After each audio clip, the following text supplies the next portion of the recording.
Драги сограѓани, представници на медиумите и почитувана јавност, денес пред нас тука во собранието се наоѓаат измените за реорганизација на владините институции преку измените во Законот за организација и работа на органите на државната управа, за чија процедура сепак треба да искоментираме пред било каква материја и проблематика да дискутираме. А во процедурата се забележува дека председателот и мандатарот за состав на новата влада, кој во ова својство се појавува како предлагач на овие измени, не го испочитуваа деловникот и спротивно на праксата за добро работење на собранието, синоќа во 11 часот навечер доставија измени во текстот на Законот за организација и работа на органите на државната управа. Покрај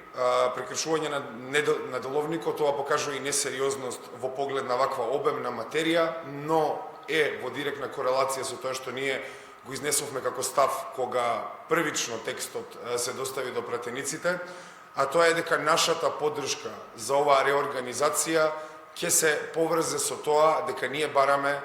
за ВМРО ДПМН и мнозинството денес да ја добие нашата поддршка и нашите 6 гласови, итно и веднаш да се донесат измени со кои би се вовела една изборна единица. Ова е во согласно со член 175 и алинеа 1 од член 175 кои велат дека не е во прашање сложен и обемен закон, кој секако е многу помалку обемен од законот кој денеска мандатарот ни го предлага пред собранието и пред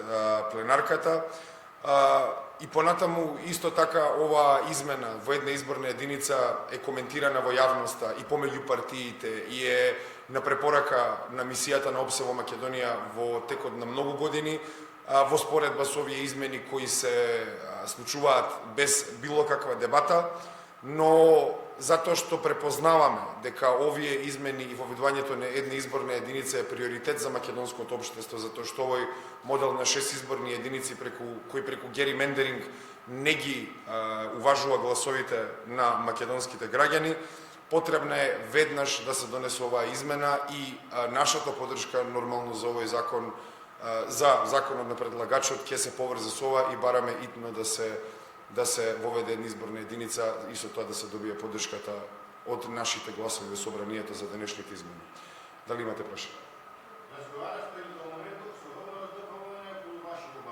Значи, во моментот кога се достави првиот предлог текст до пратениците, ние и преку медиумите и преку каналите за комуникација помеѓу партиите го артикулиравме ова, но до овој момент немаме никој повратен одговор. Ви благодарам.